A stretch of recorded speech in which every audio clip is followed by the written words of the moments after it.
Welcome to the deep dive. Today, we're embarking on a really ambitious journey to understand a life that was lived right at the epicenter of cultural history. Mm, We're talking about the life of Lisa Marie Presley, and our mission here is to move far beyond the sensational headlines. way beyond. We want to really dissect the unique complexity she faced, not just as an artist trying to find her own voice, but as a devoted humanitarian and maybe most definingly, as the sole heir to what is arguably the most massive cultural legacy in modern music. It's a deep dive into a life spent in an incredibly unique pressure cooker. I mean, you're talking about someone who was born into a full-blown mythology, Right. growing up with a name that's synonymous with the global cultural revolution, all while navigating this relentless public scrutiny, profound personal trauma, and this lifelong effort to establish her own identity. An independent identity. Exactly. And we really must approach this material with deep sensitivity and respect. The sources we've gathered, they give a pretty panoramic view. So what are we looking at? We're covering her early biographical details, the very high-stakes financial stewardship of the Elvis Presley estate, her evolution as a musician, the really intricate web of her relationships, her charity work, the immense tragedies she faced, and of course the painful public legal aftermath that followed her untimely death. Okay, let's unpack this enormous legacy, and we should start right at the beginning. The foundation of her entire existence. Where it all began. Lisa Marie arrived on February 1st, 1968 in Memphis, and that was 9 months to the day after her parents, Elvis and Priscilla Presley, got married. I mean, that detail alone. From day one, her birth established her as you said, royalty in the public eye. And her childhood was already so unique right from the start. It really was. It created these two distinct, and you could say often conflicting, realities for her. After her parents' divorce, she was only 4. She lived primarily with her mother in Los Angeles. Which was still high profile, but maybe more. Comparatively normal, yes. But then she would spend these significant chunks of time with her father at Graceland. And Graceland was a fortress. It was a fantasy world. It was her playground all at once. A world unto itself. Completely. And then her life's trajectory was just irrevocably set in August 1977. Elvis died, And she was only 9. just 9 years old. Ah. And at that moment, she becomes a joint heiress to his vast, but, and this is a key point, at the time, financially precarious estate. That's a crucial detail we often forget. The estate wasn't the cash cow we know today, not immediately, and she wasn't the only heir in the immediate aftermath. Exactly right. When Elvis passed, the estate was just strangled by significant estate taxes and a rapid depletion of cash. It's shocking, really, given his income. So who is she sharing it with? Initially, she shared the inheritance with her grandfather, Vernon Presley, and her great-grandmother, Minnie Mae Presley. But that situation changed very quickly. It did. It marked a major turning point. Vernon passed away in 1979, and then Minnie Mae followed in 1980. So within 3 years of Elvis's death. She became the only surviving beneficiary. But she wouldn't take actual control of it until she turned 25. And that delay, from 1980 all the way to 1993, it really just highlights the absolute, the necessity of Priscilla's intervention. Oh, completely. That intervention transformed the estate from what was a complex financial burden That huge burden. into a sustainable and highly profitable business. That turnaround is arguably one of the most significant business success stories in music history. So when Lisa Marie officially inherited on her 25th birthday in 1993, what was it actually worth? The value had just ballooned to an estimated $100 million. Wow. And this phenomenal turnaround was entirely due to Priscilla's decision to professionalize the business, to open Graceland to the public in 1982, and to commercially license the Elvis brand, the intellectual property. That ensured the estate's long-term financial health. So when Lisa Marie takes the reins in 93, she steps into the role of owner and chairman of the board of Elvis Presley Enterprises, Inc. How hands-on was she during that time, up to 2005? From what the sources say, she was extremely involved. She was actively overseeing the business for over a decade. And that must have been important for perception. Critically important. For the public, for the employees, the fact that the heir was personally engaged mattered. And you have to remember, EPE wasn't just Graceland tours. No, it was global. It handled global licensing, merchandising, the whole presentation of the Elvis brand worldwide.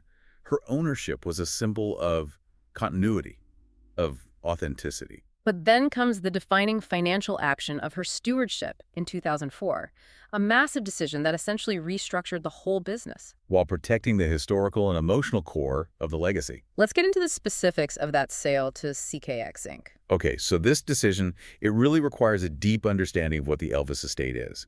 In 2004, she sold 85% of EPE's business holdings to CKX Inc. And what did that actually include? What was being sold? So what was sold were the commercial operations, the intellectual property rights, the rights to license Elvis's name and image globally, the business operations of the Graceland campus, the tours, the merchandise revenue streams. All the money-making assets. Essentially, yes. Yeah. The assets that generate hundreds of millions of dollars in revenue. And what did she keep? Because this is where the emotional value really comes in. This is the crucial part. She retained a 15% stake, which was a symbolic commercial position, but more importantly, she retained 100% personal ownership of Graceland Mansion itself. The house. The original property and all the artifacts within it. The jungle room, the meditation garden, all of it. That was non-negotiable for her. Absolutely. It guaranteed that Graceland, the physical home, would forever remain in the family's hands. It was a very conscious choice to separate the massive corporate money-making machine from the sacred family residence and museum. She kept that link to the land, to the history, even as she sold off the business infrastructure. That level of detail really shows the strategic importance of that moment. Before we explore her own artistic path, we have to acknowledge the early personal trauma that shaped her. This section is profoundly difficult. It is. It deals with allegations of severe trauma starting in her childhood. And this trauma can't be overlooked. No, because it provides such crucial context for the immense struggles she faced throughout her adult life. Her battles with addiction, her complex relationships, it's all interconnected. These allegations became public in a 2003 Playboy interview, right? They did, and they were later reiterated in her posthumously released memoir, From Here to the Great Unknown. What specifically do the sources detail? And we need to be very careful and clear here. She alleged that Michael Edwards, who was her mother Priscilla's live-in boyfriend shortly after Elvis died, began being sexually inappropriate with her and assaulting her. And how old was she? This started in 1978. She was around 10 years old. She described the abuse as continuing for several years. It's impossible to overstate the long-term devastating impact of that. A violation like that, occurring in her own home at such a vulnerable age, it would have just shattered her psyche, her sense of safety, her ability to form healthy relationships. And this was a secret trauma carried by a child who was already under the intense glare of the world's most recognizable spotlight. A devastating foundation. Okay, let's pivot now to her attempts to forge an identity separate from that foundation. Her music career. Which was, a unique and perhaps impossible task. How so? Imagine wanting to be a singer, a songwriter, and every single note, every lyric, every move on stage is instantly compared to the king of rock and roll. The pressure must have been paralyzing. For years it was. Yeah. But it's interesting to look at her early musical interests. The sources mention her love of theatrics, of spectacle, and it seems to stem from her first rock concert experience. Seeing Queen. Yes, seeing Queen at the Forum in Inglewood in the late 1970s. And there's that amazing anecdote connecting her directly to Freddie Mercury. It's so poignant. After the show, she gave Freddie Mercury one of her father's scarves. That little moment, it suggests this early affinity for the dramatic, soulful, rebellious side of rock, a genre she'd later embrace. It shows a connection to performance, but on her own terms, separate from her father's history. So she finally debuts in 2003 with To Whom It May Concern. Even the title feels like a statement. It really does. She was already addressing her critics, the world's expectations. And it was a very strong debut. It kind of confounded those who expected a simple vanity project. It did. It performed well immediately. Reached number 5 on the Billboard 200 chart. That's huge. And it was certified gold in June 2003, just 2 months after its release. But what made it so credible was her depth of involvement. She insisted on writing all the lyrics herself. All of them. All the lyrics, and she co-wrote every melody, with the one exception of the track The Road Between, which she co-wrote. Right. This was not someone trading on a name. This was an artist using music as a form of expression, a catharsis. And the critics, they seem to agree that her work stood on its own. They did. Robert Hilburn, who was a very respected critic at the LA Times, he gave it high praise. And he focused not on her lineage, but on her unique artistic voice. What did he point out? He highlighted the album's stark, uncompromising tone and specifically lauded her gutsy blues-edged voice. He recognized she had this distinctive flair for emotional delivery. And the single Lights Out did well overseas. Very well. It hit number 16 on the UK charts. And she even collaborated with Billy Corgan from the Smashing Pumpkins, who co-wrote the B-side track Savior. The whole production, by Eric Ross, gave it this dark, adult, contemporary rock edge that just perfectly fit the lyrical themes of betrayal and vulnerability. So then her follow-up, now, what, comes out 2 years later in 2005, it seemed to continue that success, but maybe ratchet up the lyrical intensity. For sure. Now, what showed that her debut wasn't a fluke, it charted strongly again, reaching number 9 on the Billboard 200.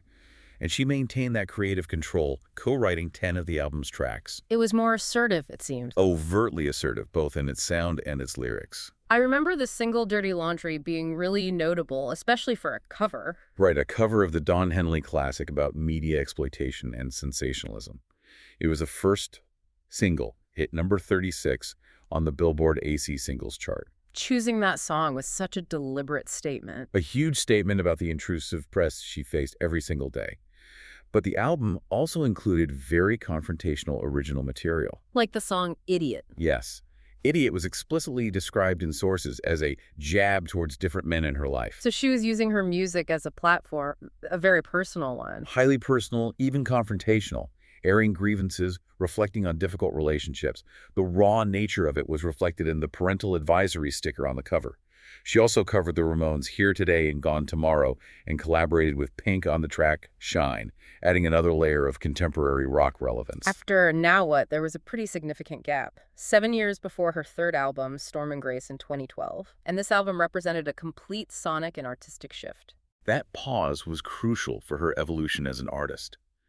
She intentionally moved away from the polished rock sound of her first 2 records. And pivoted towards something else. She described it as much more of a rootsy record, an organic record. This was her embrace of a more authentic Southern Gothic Americana sound. And the production choice for Storm and Grace really cemented its critical importance. Absolutely. The album was produced by T-Bone Burnett. I mean, that's a huge name, an Oscar and Grammy winner. Known for his work with Robert Plant and Alison Krauss on Raising Sand, the Oh Brother, Where Art Thou soundtrack. Burnett's involvement immediately lent the project immense credibility in the Americana and folk music scene. And Burnett's assessment of her work, that must have been the ultimate artistic validation. It suggested she wasn't just Elvis's daughter anymore. It was everything. His praise was incredibly high and so specific. He admitted that when her songs first arrived, he was curious, but he was immediately struck by the material.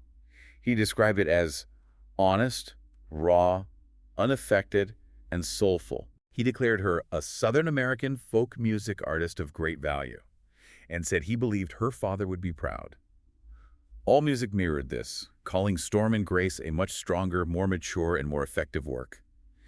This album, it really achieved what she had been fighting for her whole career. Recognition. Recognition of her talent outside the context of her birthright, as an artist truly channeling her own roots and her own struggles. Beyond her original work, she also found these incredibly moving ways to connect her art directly back to her father's legacy, these duets. Using the archival recordings, they were immensely emotional for her and for the public. The first was in 1997, for the 20th anniversary of Elvis's death, a virtual duet of Don't Cry Daddy. And that was poignant. The 2007 version of In the Ghetto carried so much philanthropic weight. Precisely. The success of that song was directly tied to her humanitarian work. Where did the proceeds go? They were specifically directed to benefit the Presley Place Transitional Housing Campus in New Orleans. And the emotional resonance was huge. The video reached #1 on iTunes sales. It just proved the enduring power of their combined voices. She was able to use her father's music to serve her own deeply felt charitable purpose. She also collaborated with other music icons outside of the family. Yes, in 2006, she was featured in the music video for Johnny Cash's haunting rendition of God's Gonna Cut You Down, which was a huge deal. Produced by Rick Rubin, the video featured a whole array of celebrities. It was highly acclaimed, eventually winning a Grammy in 2008 for Best Short-Form Music Video. Yeah. These collaborations showed she was accepted within a circle of respected, roots-oriented artists. We have to transition now to her complex and highly scrutinized personal life. She had 4 marriages, each one just intensely documented by the media, starting with Danny Keough. Danny Keough was her first husband, a Chicago-born musician and actor. They married in 1988 at the Scientology Celebrity Center in Los Angeles. So this was a relationship built on a shared faith. Shared faith, shared artistic interests. The marriage produced her two oldest children, her daughter Riley Keefe, born in '89, and her son Benjamin, born in '92. And there's a detail often noted in the sources about Benjamin's birth. That's right. He was delivered via silent birth, which is a specific Scientology practice requiring silence during delivery to minimize distress for the baby. It really demonstrates the depth of her commitment to the organization during that period of her life. But the most unique aspect of this relationship was its endurance, how close they remained even after the divorce in 1994. It's truly remarkable. Most celebrity divorces end bitterly, but Keefe remained her rock, her closest confidant and friend for decades. He was the best man at her fourth wedding. Which just speaks volumes about their connection. He played bass in her touring band. He lived in a guest house on her property for years. She consistently called him her best friend and said she loved him unconditionally. He was her anchor. In a life marked by such intense chaos and betrayal, that constant, unconditional bond was her anchor. An anchor that was quickly followed by one of the most high-voltage celebrity pairings of all time. Her marriage to Michael Jackson.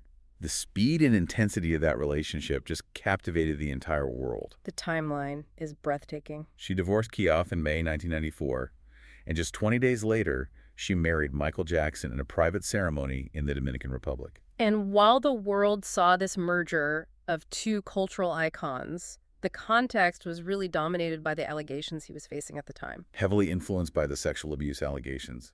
And she publicly defended him fiercely. She made it clear she believed he was wrongly accused. And she said she wanted to save him. That was her stated motivation. She wanted to save him. She actively persuaded him to settle the allegations out of court and to enter rehab. It seemed to stem from this deep empathy and a desire to protect someone she felt was fragile and misunderstood. But the intensity was just unsustainable. She filed for divorce in January 1996, citing irreconcilable differences. But the sources make it very clear that the connection did not simply end there. There was a long, complex post-divorce attachment. Far from it. In a 2010 interview with Oprah, she revealed they tried to reconcile intermittently for 4 years after their divorce. She confessed to feeling this incredible high whenever she was near him, an almost addictive connection. And in her memoir, she reflects on that time. She does. And it underscores the emotional peak he represented for her. In her 2024 memoir, she says of that period with Jackson, "I've never been that happy again." That's a powerful statement. Published posthumously, it really frames the struggle she endured after that marriage ended. After that, she had a brief engagement to musician John Ozoshka. Right, they met in 1999, they were engaged, but she broke it off in March 2001, almost immediately after meeting her next husband, Nicolas Cage, at a party. And Cage was a known Elvis fanatic. A huge Elvis fanatic. It was a highly publicized, a very brief union of two Hollywood scions. And the marriage was exceptionally short, even by celebrity standards. How long? They married in August 2002.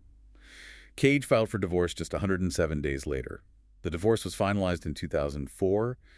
It seemed volatile, intense, matching Cage's own persona. Her fourth and final marriage was to Michael Lockwood, which it began with stability, but devolved into a very long and distressing legal battle. She married Lockwood, a guitarist and producer, in Japan in 2006.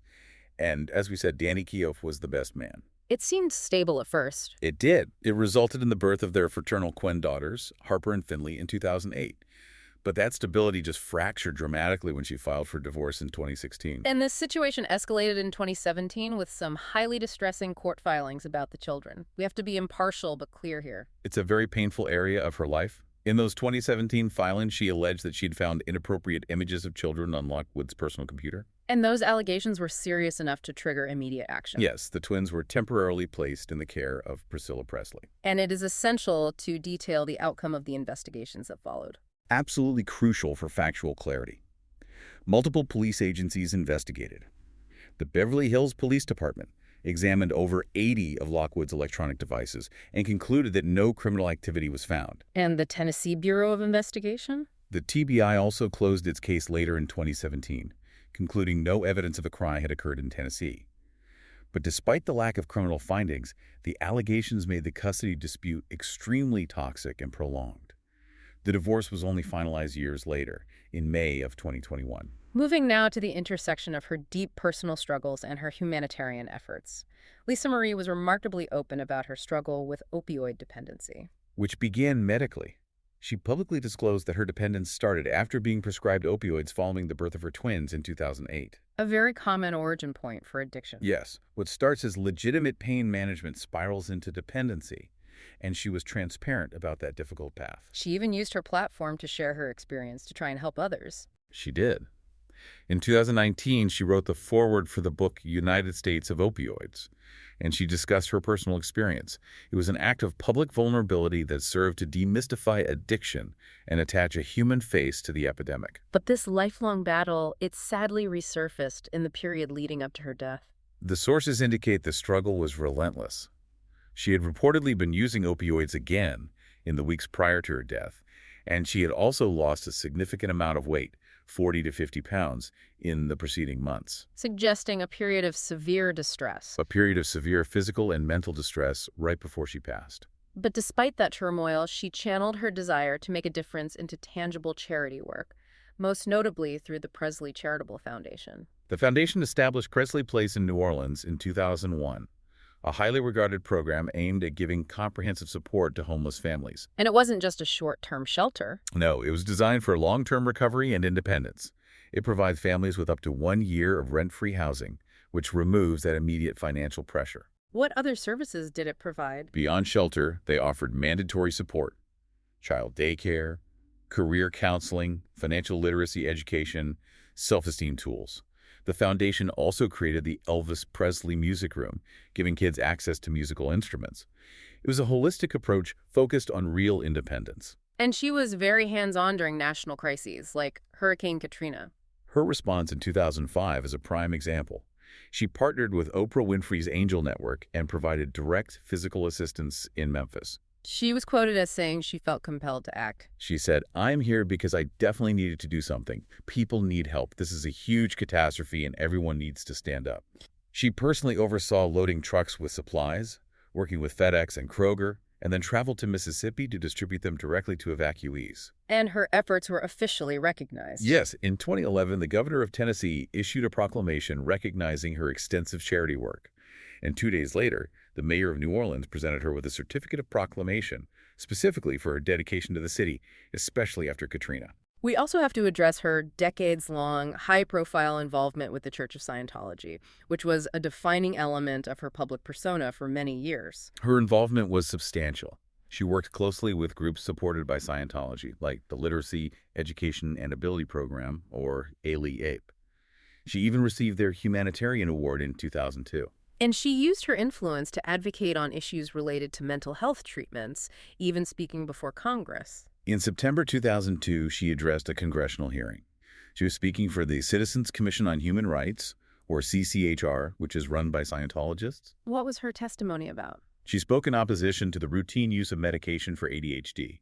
She argued that parents needed to be informed about alternatives to pharmaceuticals, raising concerns about children being, quote, forced to take a cocaine-like stimulant. But despite this devotion, the relationship eventually fractured. It did. Although she was a high-profile member for decades, discontent started to grow around 2008. By 2014, she had formally left the organization, a profound shift in her life. Our final segment has to address the immense grief that marked her last years, the circumstances of her sudden death, and the extraordinary legal battles that followed. We begin with the most devastating event of her life, the loss of her son, Benjamin. The suicide of Benjamin Keough on July 12, 2020, at age 27, was a seismic event that fundamentally broke her spirit. The LA County Medical Examiner's Office confirmed it was a suicide by gunshot wound. The sources just paint a picture of grief so profound it overshadowed everything else. Her daughter, Riley Keough, offered a heartbreaking insight into her mother's despair after that. Riley reflected that Lisa Marie was never the same after Benjamin's death. The trauma was consuming, and Riley noted that her mother had seemingly lost the will to keep living. The loss of a child under those circumstances, it became the overwhelming narrative of her final 2.5 years. And she chose to be buried next to him. A symbol of that unbreakable bond. Her last public appearance was just days before her death, at the 80th Golden Globe Awards. She was there with her mother, Priscilla. And then she died suddenly on January 12, 2023. She was only 54. It was a cardiac arrest at her home in California. The public reaction was just one of shock. The autopsy report provided a very clear and specific cause of death. And it's important to distinguish this from the issues of addiction she faced. That distinction is critical. While opioids and other substances were found in her system, a testament to her ongoing struggle, the autopsy report explicitly specified the cause of death as a small bowel obstruction, Which was a complication from a previous surgery. a recognized complication from a bariatric surgery she'd had years before. Crucially, the medical examiner's office stated that the opioids were not cited as a direct factor in her death. The small bowel obstruction was the ultimate cause. Her public memorial service really underscored her unique place in American culture. It was held publicly at Graceland, and the scale was immense. Over 1.5 million people watched the live stream. She was interred in the Graceland Meditation Garden next to her son Benjamin and adjacent to her father Elvis. But the tragedy of her passing almost instantly spiraled into legal turmoil.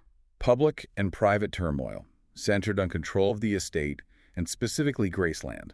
And it started with the trust. Yes. Priscilla challenged a 2016 amendment Lisa Marie had made. It removed Priscilla as a trustee and designated her two oldest children, Riley and Benjamin, as co-trustees. Which meant that after Benjamin's death, Riley Keough became the sole successor trustee, a position Priscilla immediately challenged in court. and the situation became even more volatile with some shocking allegations filed by former business partners of Priscilla. Yes, in August 2025, a lawsuit escalated the conflict significantly. They made these incredibly serious claims, alleging that Priscilla had deliberately pulled the plug on her daughter's life support to seize control of the trust. And they alleged she exploited her death. Yes, and we have to state clearly that Priscilla Presley denies these claims entirely. But the lawsuit painted this public picture of profound internal family division over the enormous assets. As if family disputes weren't enough, Graceland itself became the target of a truly bizarre and audacious criminal fraud attempt. This incident in August 2024, it reads like a thriller. A Missouri woman named Lisa Jeanine Finley was arrested for her role in a complex scheme to illegally force the foreclosure and sale of Graceland. Based on identity theft. Linked to a ring, allegedly based in Nigeria, they created a completely fictitious lending company called Nalseni Investments. And what was the claim? They fabricated loan documents, alleging Lisa Marie had taken out a non-existent $3.8 million loan in 2018. Finley's role was to pose as 3 different people affiliated with this fake lender to execute the fraud. Just astounding audacity. What was the specific piece of evidence that shattered the whole thing? The weakest link was the notary public's signature. They claimed the documents were notarized in 2018 by a Florida notary. But when Riley Keough filed a lawsuit, the notary submitted a sworn affidavit. And what did she say? She stated clearly, "I have never met Lisa Marie Presley, nor have I ever notarized a document signed by Lisa Marie Presley." That legally invalidated the core documents, cemented the fraud, and led to Finley's arrest. That detail highlights the lengths people will go to try and claim a piece of this singular legacy. It truly does. It underscores that even in death, her role as the guardian of Graceland continued to expose her and her family to constant, extraordinary, and often bizarre threats. Here is a thought for you to carry forward as you reflect on this incredibly dense and complex life. How often do we truly consider the sheer weight of a unique life experience like hers? I mean, the impossible task of defining yourself when you are born into an iconic intergenerational legacy. She spent her life constantly battling for ownership. Ownership of Graceland, ownership of her name, her identity, her family history, all while struggling with immense private trauma and addiction. And her posthumous memoir, which her daughter Riley helped finalize, it gives such an intimate perspective on this exhaustive struggle, this battle for selfhood that defined her journey until her very final days. It's a poignant reflection. Her life was defined by the inescapable demands of her name, forcing her to struggle every day to be seen not just as the daughter of the king, but as an artist and a woman in her own right who faced unique and profound adversity. That constant pressure. Artistic, financial, and emotional. It's the central unifying theme of her narrative. And it's maybe why her final, most personal record, Storm and Grace, resonated so deeply when she finally allowed herself to embrace her authentic, rooted identity.